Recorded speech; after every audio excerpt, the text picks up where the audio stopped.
How's it going, everyone? My name is Carlos Valencia. I'm a second-year chemistry major living in Isla Vista as a part-time chef and general food enthusiast. And there's me. Please excuse my hair. I'm pretty sure I recorded this 5 minutes after I woke up. But anyways. So far in my time here, I've worked at Kaiju Ramen and Curry, Vaughn's Korean Fried Chicken, and Unibo Hot Pot, all great restaurants that I highly recommend for any new people living in Isla Vista or people just looking to try something different. I'll make sure to include the ads to those restaurants so you guys can browse their menu items and check out what you guys are missing out on. Right now, I'm heading to the AS Food Bank to pick up some groceries that I can use for tonight's dinner, so enjoy this footage of me biking around IV as I talk to you guys about the very basics of grocery shopping.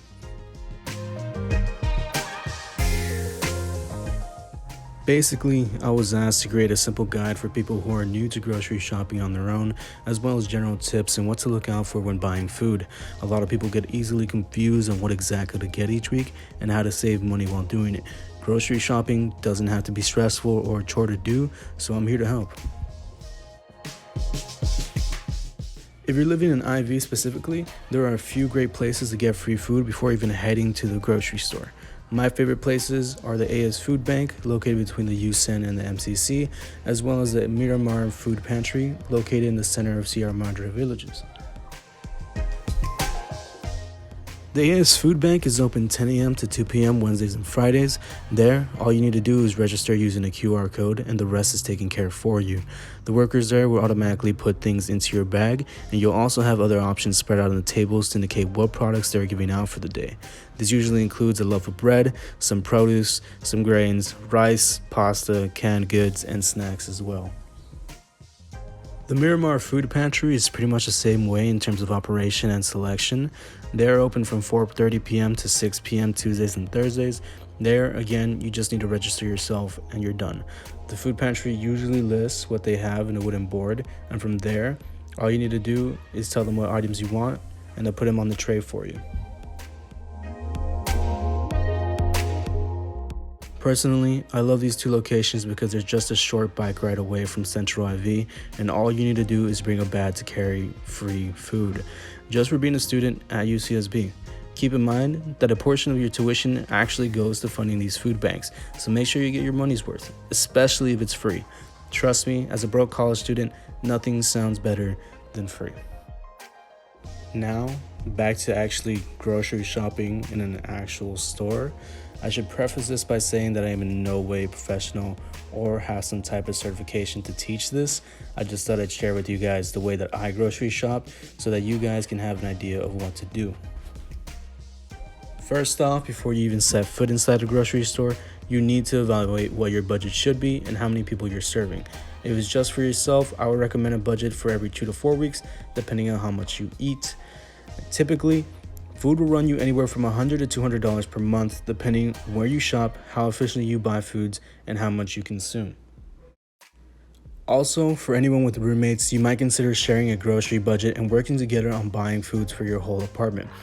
In this scenario, it's important to discuss budgeting, what type of food you can eat together, and how you buy items independently from each other.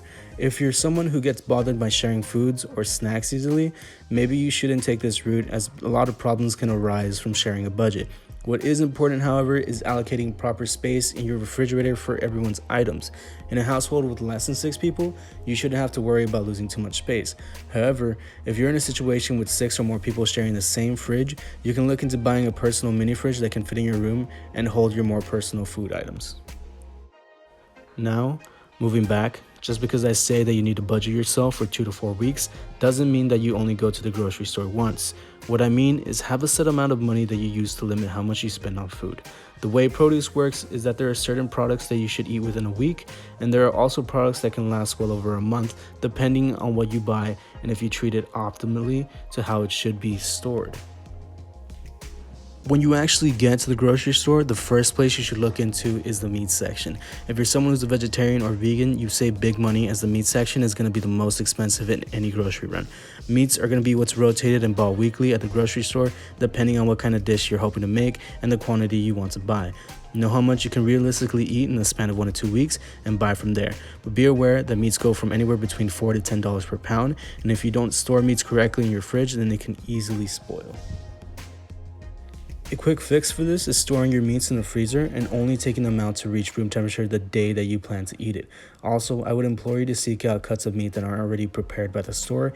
Meats that haven't been butchered yet are usually much cheaper, and it's also a good way to start practicing preparing meats at home. After that is the produce section, where you get your fruits, veggies, and greens. This is an important part of any diet, so make sure you plan accordingly to what items you need in a given week, as produce is what's most likely to spoil in your fridge after a short amount of time. I'm going to heavily emphasize this point: do not buy produce in bulk if you're the only one who's going to eat them. Produce usually have a lifespan of 1 week, and they are so easy to be left in the fridge, get spoiled, and then discarded. It's the most prevalent item to become food waste, as well as a huge waste of money on your part. Save yourself the headache and only buy a small quantity of produce each week that you're fully confident that you'll use in your cooking, even if it's just a single quantity of each thing. As you learn to cook for yourself, you understand what items you need more of and what items you need less of. I can really dive deep into this and explain to you what produce I enjoy as well as how to pick them. However, to manage time, I'll just recommend that you keep Google close and research for yourself how to choose produce that's in and out of season. For now, I'll just recommend that you pay attention to price per mass, as well as staying away from pre-cut veggies and fruit, as they are usually packaged with chemicals and are also usually overpriced anyways.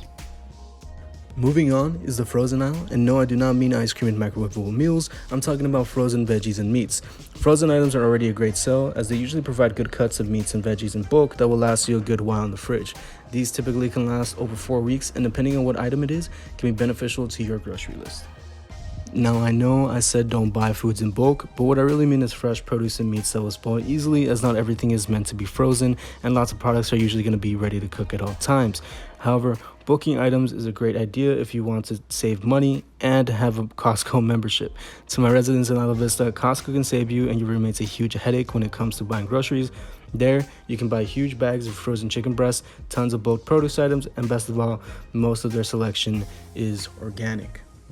Again, I need to stress the fact that you should know exactly when things will spoil and if you can realistically finish everything you've bought in bulk in that time frame. It's really easy to get excited and chuck everything into your cart, but please be mindful of how much you get and especially how much you spend. Lastly on your grocery list should be your dairies, your cooking materials, and your canned goods.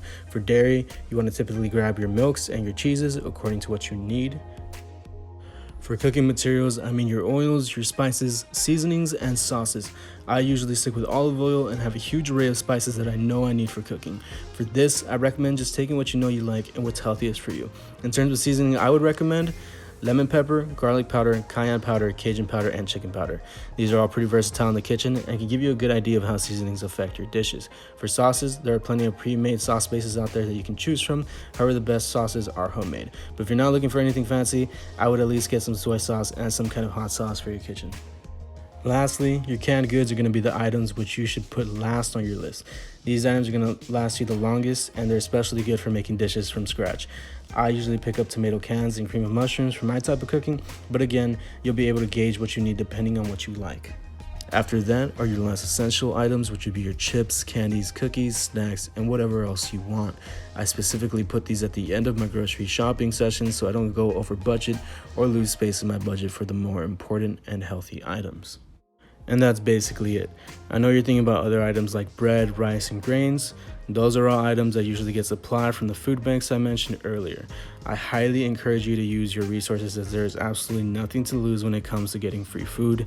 However, if you're not someone like me that's near food banks, I would add bread, rice, and grains in your list after we hit the produce section, and I encourage you to eat whole grain breads. Some of the only bread that I buy are sourdough loaves and baguettes for sandwiches from time to time. For rice, I usually get jasmine, and I usually save oats for breakfast or a small snack. But yeah, that's basically a very basic method to grocery shopping as an independent. There's a lot of things that you're going to learn as you get more and more experience with shopping and cooking with food, but don't stress about it. Just make sure again that you're properly budgeting yourself and that you're not overbuying products and wasting your money in the end. If you have any more specific questions when it comes to grocery shopping or cooking in general, you're free to DM me, as it's the quickest way to reach me. I'm planning on releasing more videos on actual cooking and how to make basic dishes to help those of you who are brand new to living on your own. With all that being said, thank you for watching. Feel free to leave a comment below with any useful tips that other people can use when grocery shopping. Again, I know I didn't really go into detail, but I wanted to make sure and I explained a decent structure that people can follow for themselves. Thanks again for listening, and until next time.